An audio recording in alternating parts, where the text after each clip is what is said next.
Olá, meus amigos queridos, a paz do Senhor para todos, sejam muito bem-vindos ao meu canal. Olha só, depois de um ano eu resolvi fazer,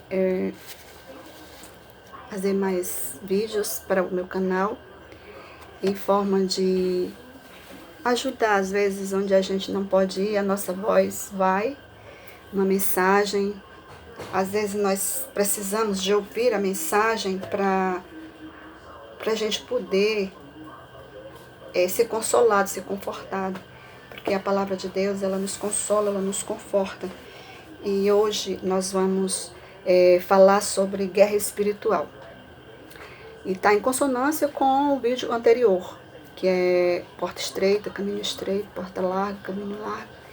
E antes de a gente começar, eu gostaria de dizer que nossos vídeos vai ser eu vou postar vídeos dias de segunda, quarta e sextas-feiras. Postar 3 dias da semana os vídeos, tá?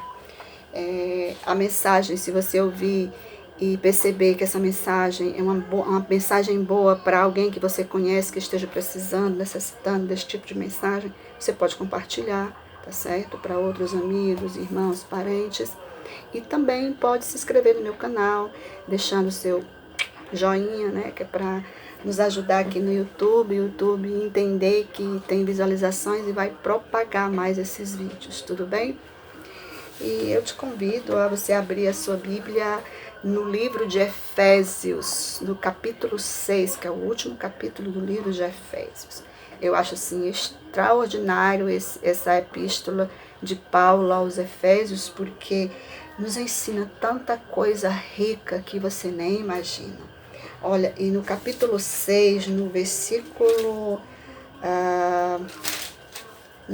12, eu vou ler o versículo 12 e o 18, que diz assim: porque não temos que lutar contra a carne e o sangue, mas sim contra os principados, contra as potestades, contra os príncipes das trevas deste século, contra as hostes espirituais da maldade nos lugares celestiais. Agora o versículo 18. Orando em todo tempo, com toda oração e súplica no Espírito, e vigiando nisto com toda perseverança e súplica por todos os santos. Olha, é muito rico isso aqui, veja bem. Ele disse que a nossa guerra não é contra carne e sangue. Isso significa dizer que a nossa guerra não é contra as pessoas, não é verdade? Às vezes é aquelas pessoas que nos fazem o mal e a gente se inclina a ter raiva, a ter ódio, a ter mágoa dessas pessoas. Só que a gente tem que entender, e a gente só passa a entender quando a gente conhece a palavra. Por isso que eu trago, eu sei que você lê a Bíblia, mas na grande maioria das vezes a gente lê, mas a gente precisa ouvir, porque a Bíblia diz que a fé vem pelo ouvir. E ouvir o quê? A palavra, né? A gente precisa ler, mas também precisa ouvir. Porque nós temos esses 4 sentidos, né? Audição, olfato, visão e paladar, que no caso é a fala, né? Isso é importante estar em verdadeira harmonia para a gente trabalhar e se empenhar em entrar nesse reino que, humanamente falando, é muito difícil. Se a gente for viver a palavra, ver que é muito difícil. Mesmo a gente sendo cristão, na grande maioria das vezes a gente cai em muitos erros, em muitas ciladas, porque na grande maioria das vezes a gente erra em não conhecer a palavra de Deus.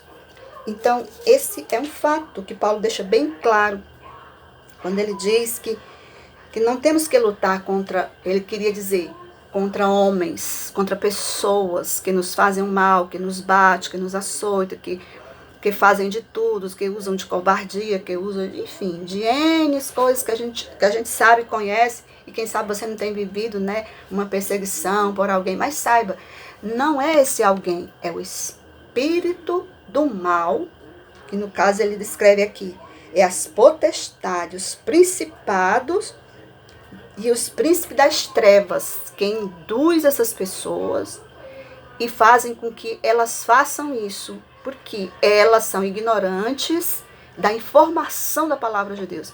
Às vezes, irmão, até um cristão, né, que está frequentando a igreja, ele muitas vezes é usado porque ele dá lugar, entendeu? O cristão, ele aceitou Jesus, ele não está isento de ser usado pelo inimigo. Se ele der lugar, o inimigo entra, porque o inimigo é astuto. Ele não pede licença, ele não pede permissão, ele entra com tudo, entende? Então, a gente não tem que ficar com raiva das pessoas. A gente tem que entender que aquela pessoa, ela foi usada, né, por seta, espírito, uma vontade maligna, para nos causar esse transtorno, entendeu? E muitas vezes Deus permite isso. Aí você, nossa, como é que Deus permite certas coisas? Porque tem coisas que a gente precisa aprender e a gente só aprende dessa forma. É como uma criança, ela só aprende muitas vezes se a gente der uma correção, um castigo, aí ela vai entender que é necessário que ela pare de fazer o que ela está fazendo e faça de outra forma, ou deixe de fazer o que está fazendo porque é errado, porque ela não tem a consciência de que aquilo é errado, que não deve ser feito. Assim somos nós. Muitas vezes nós somos crianças diante de Deus, e tem coisas que Deus quer que a gente faça e a gente não faz, e que Deus quer que a gente não faça e a gente faz, e na grande maioria das vezes, Ele permite certas coisas acontecer conosco para nós cairmos em si, olhar para dentro de nós e ver onde nós estamos, o que estamos fazendo e para que essas coisas acontecem. É para o nosso crescimento espiritual. A Bíblia diz que tudo concorre para o bem daqueles que amam a Deus. Né? Você ama a Deus, então dê graça até nas coisas ruins, porque aquelas coisas ruins vai trazer o quê? Experiência. A gente não vive só de bonança. Vem também as tempestades. Aí ele fala também, no 18, ele diz, orando em todo o tempo. Porque nós temos essas guerras, e essas guerras a gente só pode vencê-las se a gente estiver nos pés do trono da graça, ou seja, aos pés de Jesus, como a gente fala, né? Se a gente estiver orando, e precisa orar, a gente precisa orar, buscar força, porque nós não temos força, nós não temos nada, se Deus não nos der. Tudo que nós temos até agora foi o que Deus nos deu. E se a gente não tivesse, felizmente nós não tínhamos nada. O Espírito Santo que você tem, que eu tenho, é Deus quem dá. A sabedoria que você tem, que nós temos, Deus que dá. O entendimento, Deus que dá. Através de quê? Da palavra. A gente precisa entender a palavra para poder viver ela na nossa vida. Senão a gente vai viver de forma errada, né? Errando. E o Espírito Santo é quem vai dizer qual é a forma que a gente deve seguir. O Espírito Santo é quem vai fazer você, eu, entendermos o que o Senhor quer dizer na palavra. O mundo não entende, porque não tem o Espírito para lhe dizer, para lhe ensinar. Jesus deixou bem claro, o Espírito Santo não pode estar no mundo, porque o mundo não conhece. Ou seja, o mundo não quer saber de Jesus, então ele não tem o Espírito Santo. O Espírito Santo só vem para aquela pessoa que tem Jesus Cristo como Salvador na sua vida. Essa pessoa, quando aceita Jesus, quando tem Jesus na sua vida, quando confessa Jesus, ela passa a receber esse Espírito Santo, e esse Espírito Santo vai ser dirigidor, vamos dizer, o guia, o que dirige, o que direciona você. Muitas vezes a gente quer fazer a nossa vontade, quer que a nossa vontade prevaleça. Só que a nossa vontade, na grande maioria das vezes, é ruim para nós. Porque nem tudo que a gente quer é bom para nós. Nem tudo, porque a gente não conhece o que está lá na frente. Nossa visão é muito limitada. A gente vive mais na carne do que no espírito. A carne, ela tende a mortificar o espírito, a sobressair contra o espírito. Quando isso acontece, é porque é o quê? A falta de leitura da palavra, a falta de oração, a falta de temor, a falta de obediência, a falta de ouvir a palavra, né? E aí, quando a gente não alimenta o espírito, a carne se sobressai. A gente precisa mortificar ela todo dia, a carne, tá certo? Com oração, com jejuns, com leitura da palavra. E não é fácil. Por isso que Jesus disse que o caminho que leva aos céus é estreito. É difícil você andar por um caminho estreito. É difícil você passar por uma porta estreita. Qualquer coisa que é apertado é muito difícil de passar, né? E nós vivemos em dois reinos, né? Nós vivemos nesse reino aqui e no espiritual. Em parte. né? Agora, que Paulo diz, né? Em parte nós vemos, mas depois vem, né? Aquele. Então, nós temos que saber não ser conduzido por esse reino, mas por o outro. E não é fácil, porque a gente está vivendo aqui, está vendo tudo aqui. O outro reino é espiritual. A gente não está vendo. A gente só tem entendimento que ele existe e que um dia nós vamos morar lá. Mas esse reino aqui, ele é muito atrativo. Por quê? Porque esse reino aqui é o reino onde Satanás está reinando. E ele não quer que ninguém tome conhecimento de Deus, do reino de Deus. Então ele vai tirando toda aquela mensagem, toda aquela visão que a gente tem de Deus. Por isso que a gente não pode dar muito lugar à carne, porque senão a gente cai, senão a gente desvia do caminho, e aí às vezes é muito difícil voltar para ele, só se for uma grande misericórdia de Deus. Então a gente precisa orar. E aqui eu acho uma coisa importante, que ele diz, e vigiando nisto com toda perseverança. O que é perseverar? A oração que você faz hoje não vai servir para amanhã. Amanhã você tem que orar de novo. E amanhã orar de novo. E depois orar de novo. E todo dia está orando, a todo instante. No momento que você sentir no coração, eu preciso orar, você vai lá e ora.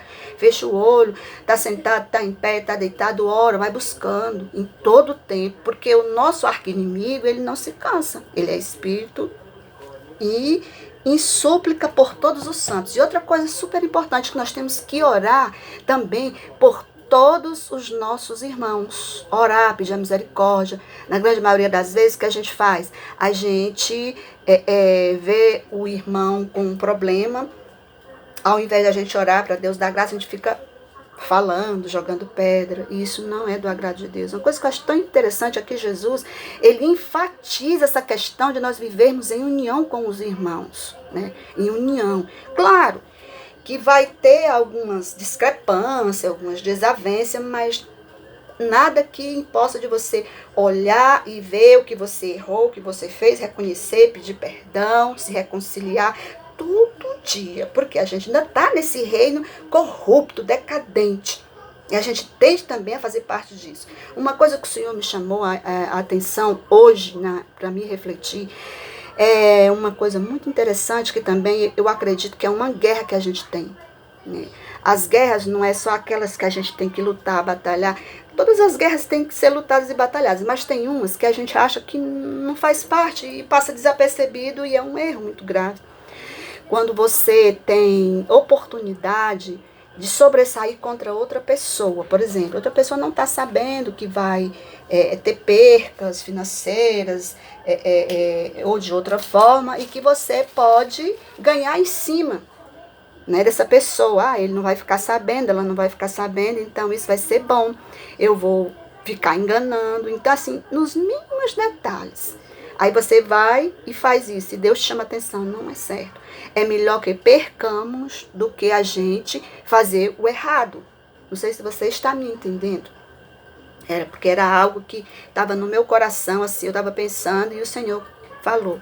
É melhor a gente perder aqui, sofrer aqui, penar aqui, e ganhar a salvação, que é muito mais importante, que é eterna, que é grande, que é misericordiosa, do que a gente ganhar aqui e dizer, olha, eu ganhei, eu fiz isso, a fulana nem viu, eu ganhei em cima daquela pessoa, eu repudiei, eu tripudiei, enganei, e etc e tal. A gente não pode fazer isso, porque você, como um cristão, um servo de Deus, não deve fazer esse tipo de coisa. O inimigo, ele induz a nós fazermos isto, porque a gente quer ganhar, a gente nunca quer perder, a gente quer sempre estar por cima, ganhando. A gente nunca quer estar por baixo, a gente nunca se conforma se for derrotado.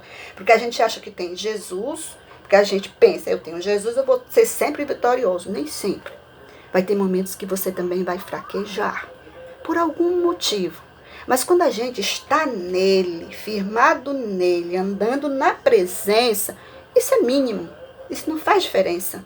Né? A gente perde aqui, Jesus nos dá a vitória ali. Agora, se a gente ganhar aqui com engano, com demagogia, aí ali a gente vai perder mais, muito mais. Então é melhor perder aqui para ganhar lá, que lá é eterno. Amigos, fique com essa palavra de hoje, tá certo?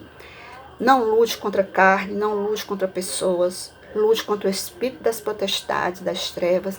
E a nossa luta é dobrar o nosso joelho e pedir ao Senhor que envie, né, seus espíritos ministradores, que são seus anjos, para guerrear as nossas guerras. Porque muitas vezes nós não sabemos guerrear. E a gente sabe que no Velho Testamento a gente vê Deus se levantando e guerreando por aqueles que faziam a vontade dele. Ele guerreava, não só aqueles homens, mas ele enviava anjos para que guerreasse e ganhasse as guerras. Quando eles não tinham a direção de Deus, nem Deus estava com eles, eles perdiam a guerra, por mais homens que estivessem. Então, assim, a força humana não é o suficiente para obter guerras. Ele diz bem claro que as nossas guerras são espirituais, não são carnais, não são espirituais. E você que é espiritual, você que é cristão e galga o céu, você precisa andar nesse sentido, amém? E a luzinha aqui do meu acabou, então fiquem com Deus, que Deus abençoe todos vocês e até o próximo.